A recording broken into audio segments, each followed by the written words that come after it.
Hi everyone, I'm Marc, one of the Langfuse founders and maintainers. I'm joined by by some of the other core maintainers of Langfuse, and we are super excited to give you an update on the project of what's changed since I think we did the last town hall like 2 months ago, especially regarding Langfuse version 4, but then also all of the other things that we have released and what's coming next quarter. So that's high level what we plan to do. Yeah, that's basically the slide. Perfect. If on an ongoing basis, whenever you have any ideas or questions, you can always head over to GitHub, where we, via discussions, collect feature requests, which really guide our roadmap. And then on Port, if you have questions that can be asked out in the public, that's a great channel. If you use Langfuse Cloud, you can also just use the in-app widget to directly email like a support engineer, or we now have a global team also staffing this. So like response times should have improved quite a bit over recent weeks, which I'm very excited about. And yeah, but these are the two community-oriented channels that are open for everyone, especially when using the open source. The maintainer team has grown quite a bit. This is like a picture from our last time getting together in Berlin and basically discussing like larger changes that we want to make to the platform. We've by now crossed 30,000 GitHub stars. I mean, all of these are kind of vanity metrics. It's just great to see that things keep on growing. And here, I think we jumped from 18 to 21 of the Fortune 50 using Langfuse. And we've added a couple of cool new logos. So, for example, Ramp using us for their agent initiatives, which is really exciting. Quick introduction for those of you who are new to Langfuse. I'll keep it very brief because I assume you're very familiar with the project if you're part of this call. Overall, we drive this improvement loop that you need to implement in order to build like effective and useful agents. So both the online aspect as well as the offline aspect, where Langfuse connects both of them, and we are clearly positioned as open source, open telemetry native, well integrated. Like you don't need to use a specific framework in order to use Langfuse, or a specific model provider or cloud provider. Like Langfuse should work with everything else you use in your stack, and especially if you, for example, are like a platform team and you cater to lots and lots of internal users, Langfuse should be an easy choice. This is kind of just a summary of that kind of like position again of weaknesses, and also if some of these integrations might not work or you have improvement suggestions to the integrations, please always flag them to us via GitHub discussions, or if it's like bugs, better via GitHub issues, and we'll get these things patched. Because in the end, we want that Langfuse just works, no matter what kind of technology stack you use on the application level. And then quite new are also S3 exports and our MCP and CLI, and the API now covers basically everything you can do in product. So that you, when using, for example, coding agents, you can automate almost everything that you would otherwise need to do like manually in product. And we've launched 2 like learning assets, which I just want to feature. Academy, which especially lots from the team continuously updates with what we learn from working with like hundreds and thousands of teams of like how to build great agents, and a workshop which is like a guided 101 of how to use Langfuse and the different capabilities. So if you think you're only using a tiny part of what Langfuse can do, then maybe the workshop is a great way to explore this. Or if you need to teach people that are co-workers how to use Langfuse, then this could also be a good starting point. And it also has like a for teacher guide what to do if you want to teach this to other people. Perfect. This was just a super brief update for those that are new. Over to Max for an exciting update on Langfuse version 4. Thank you, Marc. Can you move to the next slide? I'll just make you a co-presenter here, then you can, I think, just follow. Awesome. Thank you so much. Done. Okay, now I can move the slides. Perfect. Yeah, hi everybody. Super excited to talk about Langfuse V4. This has been one of the most important engineering projects and also one of the toughest ones that we have pulled off here at Langfuse. And I think it's super important to that we did this because we basically massively scaled the platform. So it's very important for us that the largest users also have a very good experience and that dashboards load quickly and tables load quickly, and you can sort and slice and dice the data you would like to. And with the Langfuse V4, we basically inherently changed the data model within Langfuse, which gives us lots of technical freedom. It makes the platform right now much more capable and much faster, but it also gives us way more freedom in how we potentially in the future add more infrastructure to make it scale even further and also deliver great features. Basically, all the latest features that Marc will present later on are basically built on V4, and most of them were not possible without the change that we worked on here. So on this slide, very quick, probably most of you know this, you just need to, like, if you use Langfuse the first time, you install an SDK, and this SDK is basically streaming data into Langfuse. We have been working on a new fleet of SDKs over actually like beginning of this year, where these SDKs use OpenTelemetry under the hood. Old SDKs, they were sending data differently than OTel, like over our own protocol basically, and they streamed data into 2 different tables in ClickHouse. And ClickHouse is basically the big data store where we store all the tracing data. We had 1 traces table and 1 observations table. You probably all know from the UI, like the trace table, it is basically 1 execution of an agent probably, and then this consists of multiple steps within this agent. This could be like a tool call, an MCP call, it could be like a call to an LLM provider. You were able on the SDKs to track attributes on the trace level, but also on the observation level. And then we wanted to produce some dashboards like here on the right side, total costs by users, where the user lives on the trace table and the costs live on the observations table. And if you're a very big project and we needed to run a very big join over millions and millions of records in the database, which is fairly heavy to run such a big join. But there was a second thing. The old SDKs were also updating data in Langfuse. So before even executing the join, we first needed to deduplicate the data. This means the database first needed to read each and every row, deduplicate, then join, then create the aggregate that you're interested in. And this is leading to very bad latencies in worst cases. And with the new data model, we basically completely changed this. The new fleet of SDKs is setting all trace level attributes already on SDK side. So each and every observation that is ingested into Langfuse should carry all the trace level attributes. Actually here, quick slide again on how we scaled over the past years. So we have seen tremendous adoption in Langfuse Cloud, but also for our biggest self-hosting users that we happily support. This is basically showing again why we have this need for the change. And here you see basically the new observations table. For the self-hosters among you, it's called events. But yeah, it's still observations. And you see basically now the cost and the user ID, it's both on 1 table, and the data now is immutable. So the SDK sends immutable data to our servers. It's the trace attributes on each and every observation. And this means we can run this aggregation here really, really, really fast. We don't need to join, we don't need to do deduplication. And especially for these charts, we've seen 160x performance improvements, which is tremendous and really, really important. This also means we need to, some things change. So the mental model remains the same. We still have users, we still have the session, we still have traces and observations, but we're basically deprecating trace inputs and outputs. Like this doesn't exist anymore. Many of you and our users have been all constantly updating the trace output, which makes so much sense, right? If you have more and more observations that you have in your application, you always want to set the trace output to the last thing, basically, that was observed in an agent. We deprecated this. And this means we need to help you, or we are helping you with filtering more effectively in the application of finding the most interesting spans and also the root spans that are most important for you. And also we don't support updates anymore. So once data is ingested into Langfuse, it's there. It should not be updated anymore. You can always delete it. This is very important for us. We also have the data retention feature.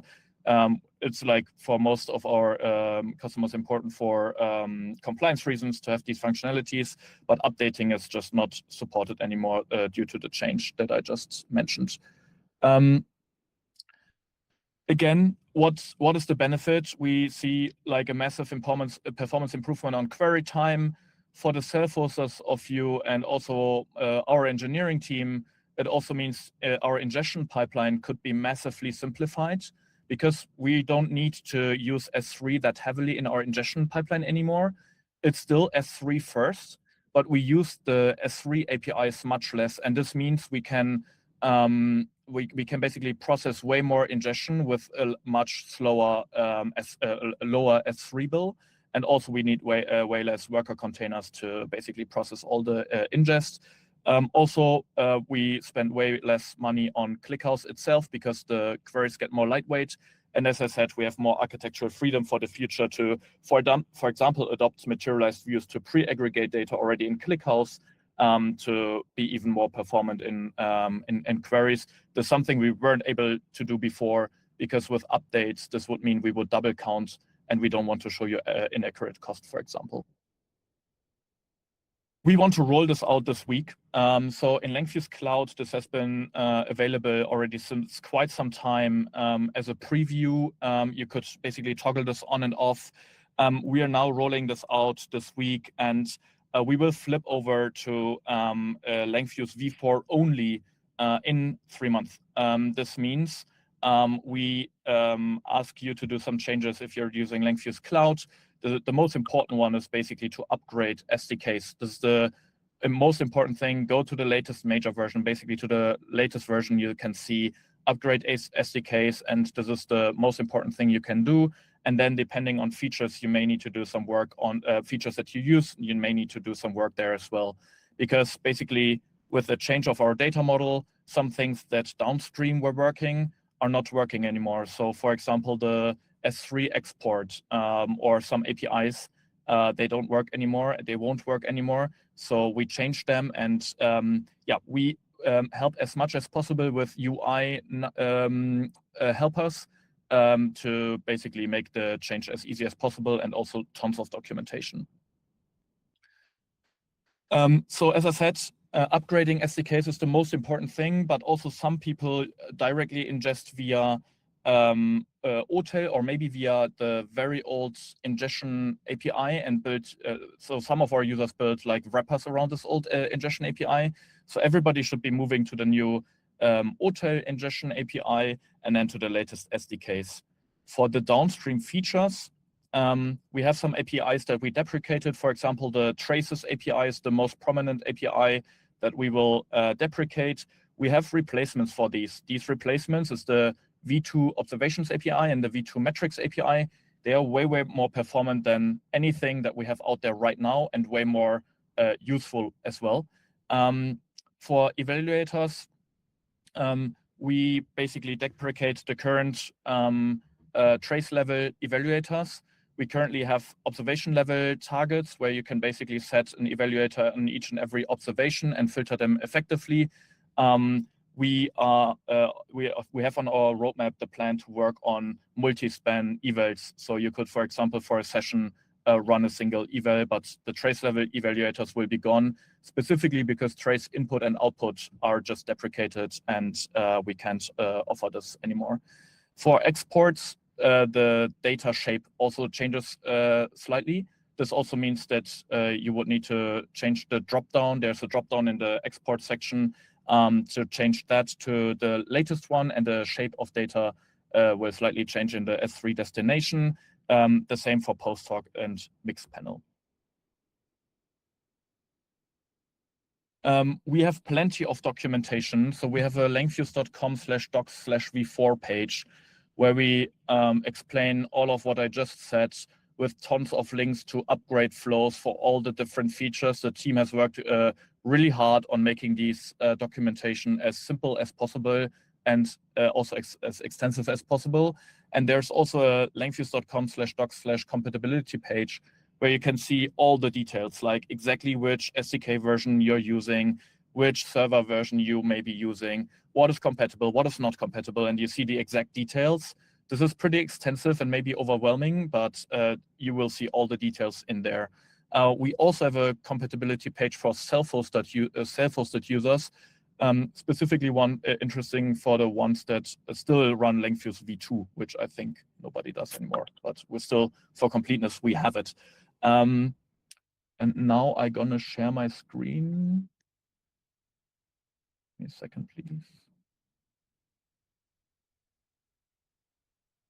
Here we go. All right, so we also do the entire exercise for self-hosters. So Langfuse V4 is also now available for self-hosting users. This is another big project that we've been working on. The most important change here on infrastructure side is upgrading ClickHouse. And if you run a very old Postgres version, you should upgrade this as well to the version 15 minimum. But the most important item here is to upgrade ClickHouse to the latest version. Why? Because there's tons of features in ClickHouse that we need. For example, full text search, the inverted index. This is something that's in 26. So we need this new ClickHouse version to support the latest and greatest features we have, and we want you to use these as well. We do not add any new infrastructure components to Langfuse, so you're able to do the upgrade with the existing infrastructure footprint. So we are not adding anything new here.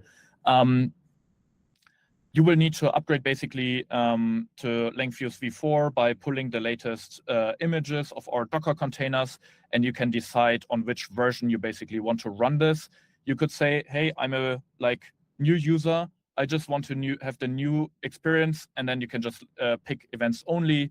You can say, hey, I want to have the dual experience, V3 and V4, basically dual, both being available as it is basically right now in Langfuse Cloud. You can run this mode as well, and then you can also run the old version V3 as well by setting a couple of environment variables. And then you need to basically do the same exercise that our customers are doing in Langfuse Cloud as well, by upgrading SDKs, APIs, evals, and exports. And then you can decide for historic data whether you want to actually migrate all historic data to the latest data model as well. Maybe you need this, maybe you don't need this. For very big users who also have data retention enabled, we recommend to basically have one cycle of retention running basically in dual mode, and then just turning off the old mode, so you don't need to run the whole migration of old data, because after one cycle of data retention, say 30 days, you have all the data in both tables, and you don't need to run the whole backfill, which can be resource heavy on ClickHouse. After cutting over to V4, you then need to clean up, or you can clean up storage by basically dropping old tables that are not required anymore. This will have an impact on your AWS or GCP or Azure build. Yes, this is about V4 OSS, and now jumping over to a small demo in Langfuse Cloud. So this is the latest and greatest what we have in the tracing table. This is basically now showing you observations. This is slightly different than before, where you just had one row per trace. Now you just see everything. What we built was basically a root filter in here. So you can always use this filter to always find a root observation of a given trace. This makes it easy to understand specific trace executions, and then you can go into the details as you're used to. This now got many updates in terms of UI. We hired a front-end engineer and a very strong designer. Both of them are very strong. They iterate heavily here on this UI to make it as useful as possible. We also got a feedback that users are interested in basically count of observations, like how often something happened, and also cost. So we added it here at top as well, so you can find outliers as well. But now for the V4 upgrade flow, if you're in your project, you can basically hit this here. If you have a old SDK, data in this table here is delayed by 10 to 15 minutes because we are running small batch jobs in the background to move data from the old data model into the new one. So basically what you see here is a prompt like, hey, you ingested via an old Python SDK, please upgrade at least to this one. And we also show you the public key with which this was ingested. So you hopefully are able to quickly locate in your code base where you use this public key, or in your services, wherever you have this. So upgrading SDKs is basically here the most important thing. Then here, evaluators, here it says you have one trace evaluator that's using input and output. So we need to upgrade this as well. You can do this in UI by using our in-app assistant. For this, you need to enable AI features, but we basically walk you through the entire process here. What we do is basically we look at the old evaluator that you have set up and on which data you had set it up, and then we try to point it to the most accurate data on the new data model. So this here should basically be able to create the most accurate new evaluator for you to run this on a single span. You may need to change a bit of instrumentation here to have all the data on the one span that we then have in Langfuse. This is basically here the overview. Maybe if I go back to this UI here, where you see the entire overview, you also see the APIs. So here's, for example, a usage of this old traces API. This will, again, it will be deprecated, and this points you to a migration page of all these APIs and replacements. You can also point your coding agent at this. And by meaning coding agents, we also create a small prompt for you that you can pick alongside your API keys. You can create some API keys here conveniently. You can put it into your Codex or Claude or Pi, whatever you use, and then we basically do the whole migration for you in the background, because most of Langfuse is basically usable via APIs, and we just do it for you in the background. I hope I didn't forget anything, but I'm pretty sure I don't. So handing over to Marc. Happy to answer any question if you have any in the end. Perfect. Yes. This is like a big change. Max, can you stop screen sharing? This is a big change overall. I mean, Max flagged the necessity of why this is necessary, and because it blocks so much of what we've already shipped since like I think like June, when basically Langfuse Cloud ran on both data models at the same time. And now it was about like, how do we bring this new model to life, especially also for self-hosted instances, because there needs to be like some migration path as well that's very stable. In the end, you saw like this task list. For most of you, if you sometimes update your SDKs, like that list should be very short. Like we expect that for like it shouldn't take too long to do this upgrade. If you end up having questions, like we always redirect to emailing a support engineer or asking questions in the public. So we are super happy to help with this migration. We are like based on feedback of rolling this out now, also like update this upgrading experience. So I want to show you a couple of things which are new and basically possible now that this data model exists. So first of all, I mean, Max already showed you the new core traces screen. One thing that we invested a lot of time in over the last weeks was the in-app assistant and the MCP server that backs it to basically be able to do everything they do in product, also via the agent or via MCP. So, for example, we want to track cost and usage. It's like able to go from here to create like screens and dashboards, or give a summary of like I see errors here. What do all of these tool call errors have in common? So I mean, you've seen this in so many products, and we try to make this really great. And I'll talk about roadmap in a bit. That will also cover this feature area. Then we updated basically multimodal support, where now the datasets and experiments tooling in Langfuse is also multimodal. So we see this great example dataset for image classification.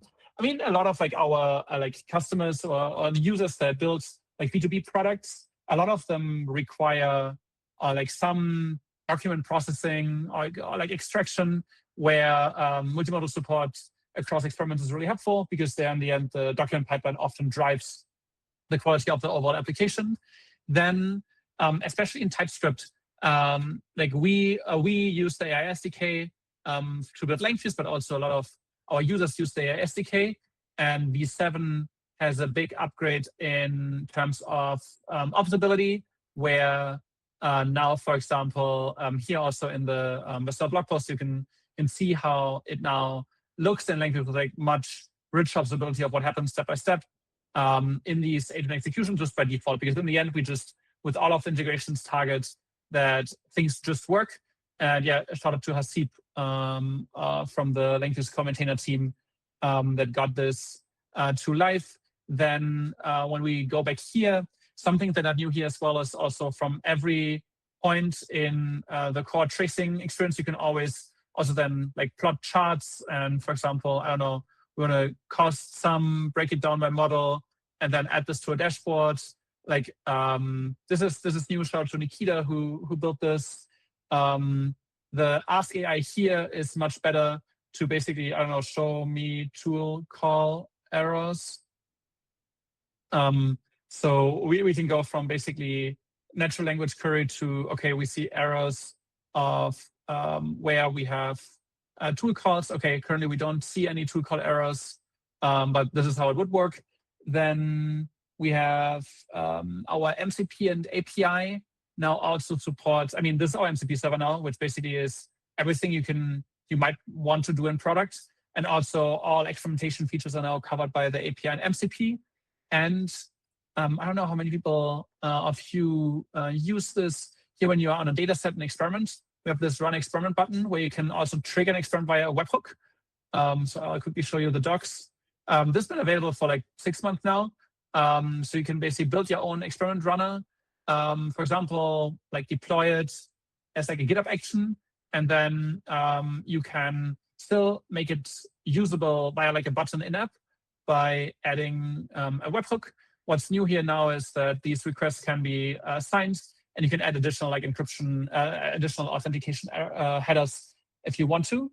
Then Max already previewed the new isRoot observation, which I mean, we see many teams on V4 now use more of the like types. So for example, that you can flag something as an agent, because a lot of these traces then are like multi-agents. So just having a root node, like in like how we built Langfuse, let's say like 3 years ago when we started the project, where it was just like, I have a trace and a trace is an input and output. It was like a simple chat interaction. Like applications have changed a lot.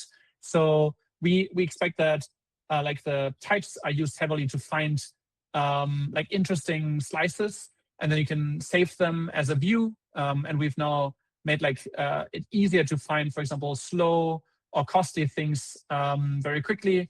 Again, it seems like this application doesn't have anything that's costly. Slow. We have slow. Perfect.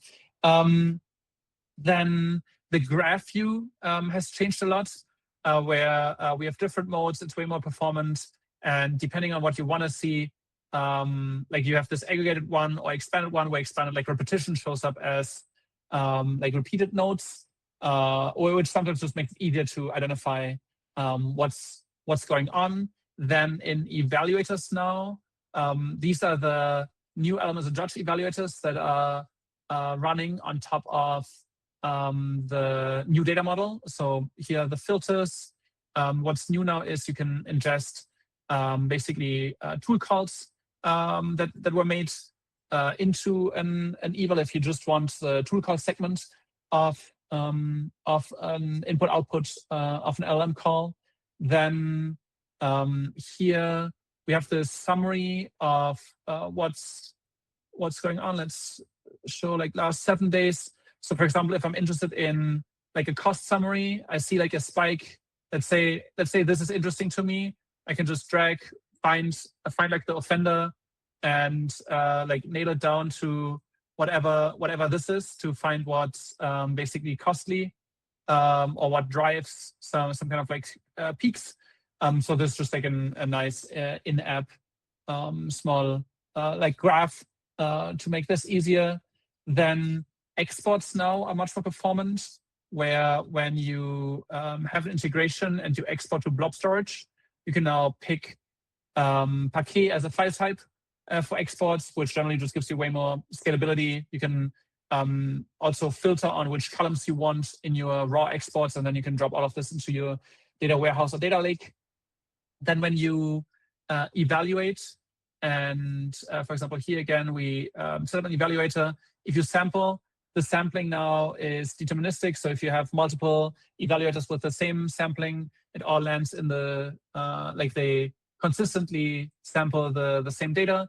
And something that's interesting when you self-host Langfuse and have multiple deployments of it, like basically we have this in Langfuse Cloud for quite a while, where you can change basically between regions easily from the user menu. This is now also available for self-hosted deployments. And you need to provide like just a list of deployments that you have available so that the users of these self-hosted deployments can more easily switch between host names. That was like a very high-level summary. I mean, most effort went into this V4 upgrade over the last 2 months, but these were the things that we shipped alongside it, and many of them are only possible because of the data model change that Max and team pulled off. Perfect. Then from here, I would take it to roadmap, as there are quite some exciting things coming. I'll just share my screen, showing Langfuse.com/roadmap, which is our like usually always updated like understanding of where Langfuse is going.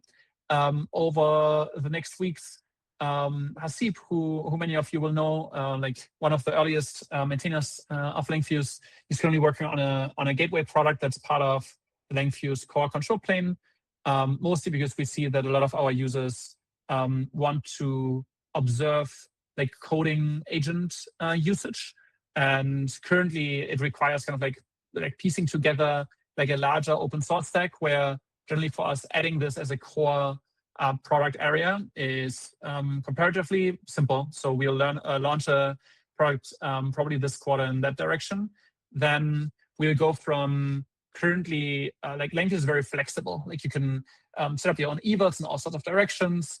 We'll go from there to also adding something that's more pre-built and suggestive, that you just add tracing to a project, and then we guide like a user to these are the things that you should worry about and that you should fix with some pre-built evaluators. I mean, this will most likely be like an optional product area, but something that we are very excited about, because in the end, what you want, like from like production monitoring, you want kind of like a high-level issue summary of these are the things that the team should spend time on, and we'll work hard to get there. Then we'll continue to double down on like evaluations and experimentation, as this continues to be like a very strong product area. Scalability, I mean, Max mentioned Langfuse version 4, which is the biggest contribution in this direction, but also we'll invest into better cost tracking and especially security around more granularly scoped API keys, user scopes, being able to sync teams via like skim, and then assign permissions to users' teams via custom roles. So the whole customization on the permissioning layer is something that's coming up now. I think we have a really good understanding of where we want to go with this, as we got a ton of feedback. If you have requirements around here, or if you're blocked by some of these security like concerns, let us know. I'm very happy to like look into your use case as well to educate where we are going here. And generally in app currently, there are like lots of different feature areas that are all like tied together, but we just like we will onboard someone that especially focuses on this kind of like new user onboarding experience, where to go next, how to really close the loop effectively without you needing to study like the Langfuse Academy and like being like a deep expert of the product. So making it way easier to onboard, and then like use all of these different product areas and how they're interconnected. This is the very, very high level. You can always like read up on it on Langfuse.com/roadmap. And yeah, very excited to hear your question and takes regarding it, because overall, thanks again. All like the whole community, I think, got us here and helps us to build a really cool project in the space. It's a great pleasure to collaborate with so many of you via GitHub, or I mean, maybe you don't know yet. Now, recently we added that you can also just like book a call in app and just you're randomly like round robin across the maintainer team as the maintainer team is growing. And generally, I mean, nobody likes to jump on a quick call. So if you have something that you want to talk about live on a call, then usually it's kind of like an interesting, important issue that where it's interesting to dig deeper. So far, we haven't been flooded by meaningless calls. So it's really, really interesting to have many one-on-one conversations. So if you're something that you would want to go deeper on, feel free to book a call. Maybe indicate in the when you click on it, you are, I think, asked what you want to talk about. If there's something specific, like explain it here, and then maybe we can route it still to the right person. So yeah, I'm really excited to talk to many of you also live more. And yeah, thanks for all of the bug reports and feature requests. Quick drop in that I like to drop at the before we open for Q&A. This is the maintainer team. I've already shown a picture before. We continue to grow the team as being part of ClickUps now helps us with like a lot of like project funding to double down both on like scalability, core product, reliability, these enterprise feature areas, and also how we collaborate with the core database team to make many of these product features actually work. So if this is something you're interested in, feel free to reach out. We'd love to talk to you across engineering, where we focus on Europe, and more marketing roles in Europe and San Francisco. All of them are very technical. Yes, and thereby we got through all of the prepared content. We can head over to Q&A. Let me quickly pop it up. If any questions came up regarding, for example, version 4 roadmap or something you find interesting, feel free to add it to the Q&A backlog, and we just go oldest first, like first in, first out, and discuss these topics. So first question by Jörg. Eval runs on certain filtered observations. Other observations that are in the structure of an application seem not accessible from evaluators or the variable mappings. It'd be really nice to be able to run evals on chat terms, but also to have all chat observations available for the eval. This is something currently Hasib and team are working on. Hasib, do you want to comment on this live? Yes, definitely. Like, we're currently working on getting a standard representation of whatever input you ingest into like some standard chat.ml format, because our users are ingesting in different formats. And we would love to allow you to write your evaluators to target like a standardized format. And from that, starting from that standardized format, we also want to allow you to use that transcript for a trace and later for a session to also have like multi-turn and also trajectory-based evals. That way you have it like perfectly typed, and you don't need to do like JSON path extraction on the arbitrary input blobs that you have. Okay. I hope this makes you excited for what is come for evals. Jörg, are you currently on and want to ask a follow-up question on this?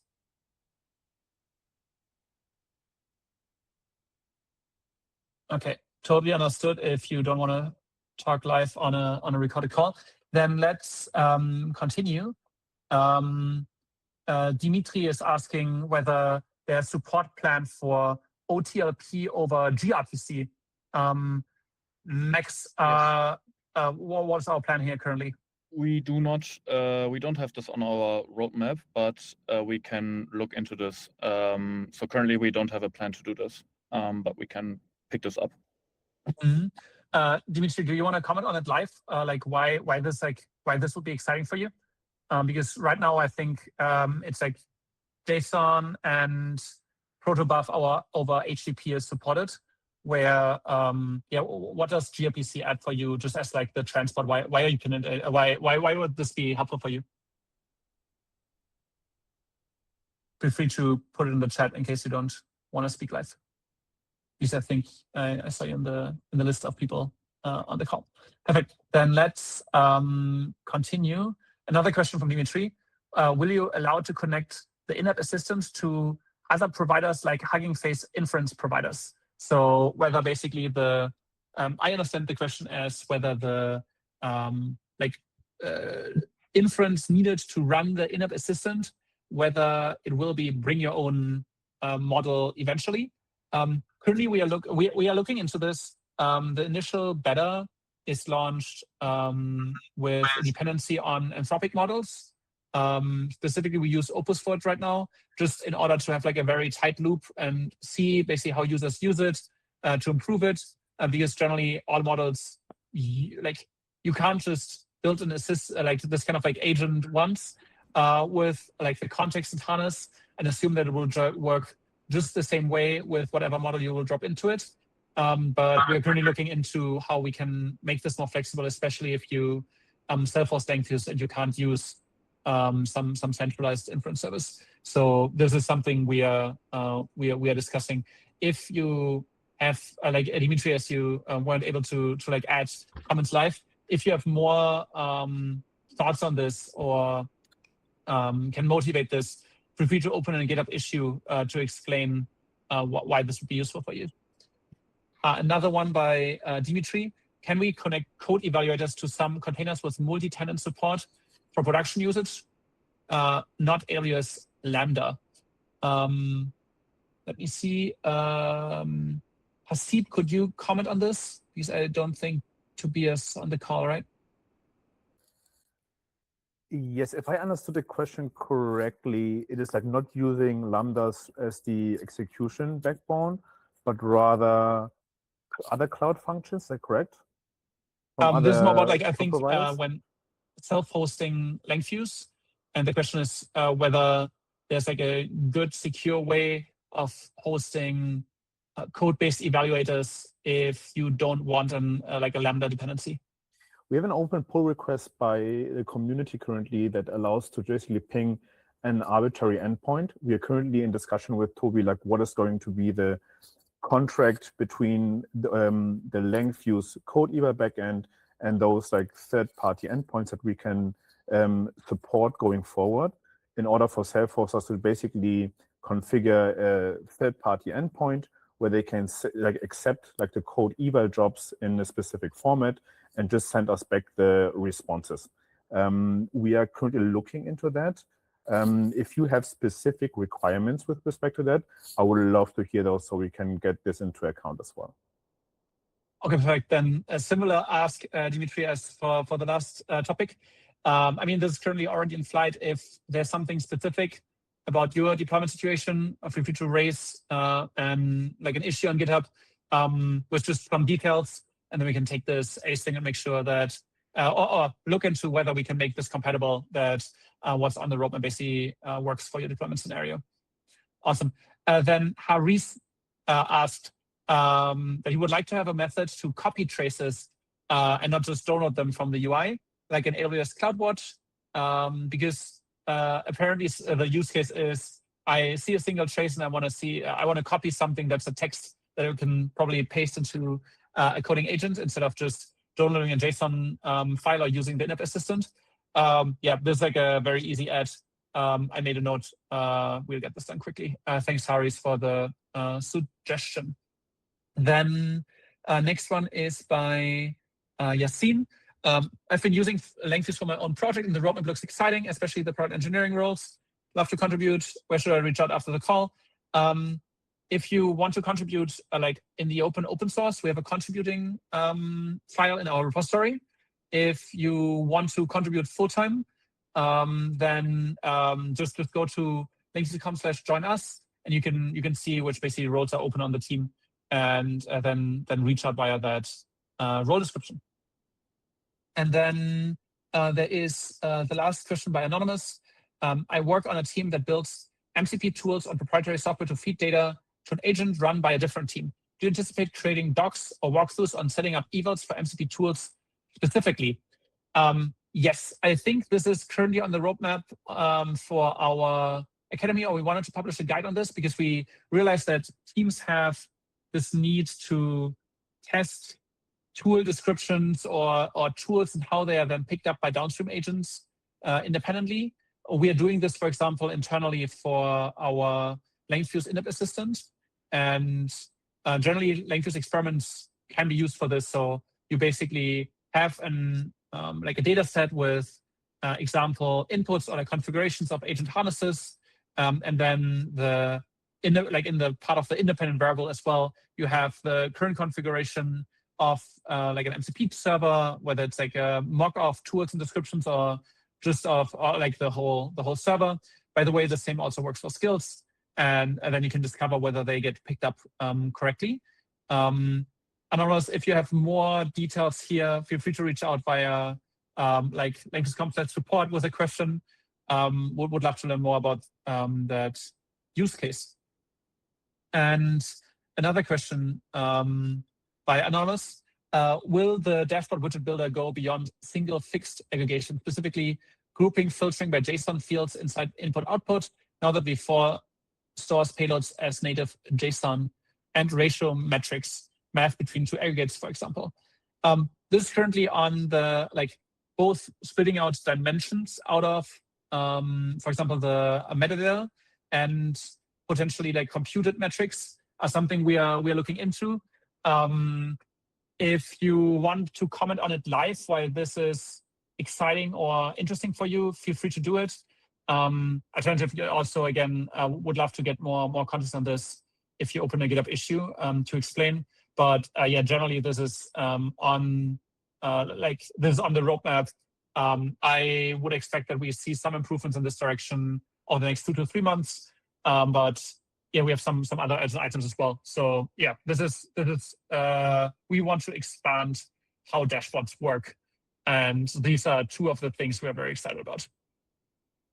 Marc asks, will the Langfuse gateway support configuring guardrails? Hasib, can you comment on your current scoping for the gateway? Because Yes. like we had it on our long list. On the first version of the gateway, we basically want to have like a pass-through of the requests, like in the OpenAI chat completions format, OpenAI responses format, and Anthropic messages format. Having guardrails that basically block the return of the response at the gateway level, we don't have plans for that yet for a V1, but that is a potential extension that we're going to look for in the future. Yep. So Marc, if you have more details on what you want to achieve here, please let us know. I mean, it's very obvious where we see platform teams using gateways to centrally enforce some policies, which where we're kind of like having guardrails on that gateway is helpful for that. So we see this as an extension similar to, for example, like API translation, and we'll ship with a narrower scope to get something to you very quickly. And then very excited about your feature requests and ideas of where you want to see us go with that new product capability. Perfect. Seems like we got through the current question backlog here in Google Meet. Has there been, let me see, has there been anything in the chat? Because usually some questions happen in chat. Max, Hasib, you've already been over the chat. Max, is there something that's currently open?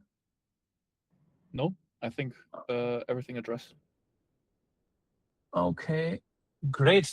Then let's give us 20 seconds to see whether something new is still coming in or otherwise. This was an exciting town hall because the V4 changes will be big. If you see anything that's confusing to you or doesn't make sense, always let us know. We are currently in like high alert to get this change done very quickly because it's like very necessary to increase performance scalability massively and unblock a lot of the new capabilities you've just seen. But if anything seems complicated to you, let us know. For most users, it should just be copy a prompt to your coding agent, hit enter, accept all, because like the team wrote a very cool skill that helps coding agents to figure out where trains are needed and how to migrate things, and then that should be it. If it seems more complicated to you, like reach out to us. Happy to help. Perfect. As there are no new questions rolling in, thanks all for tuning in. Recording should be on YouTube probably over the next 48 hours, and see you next time. Thank you. All right.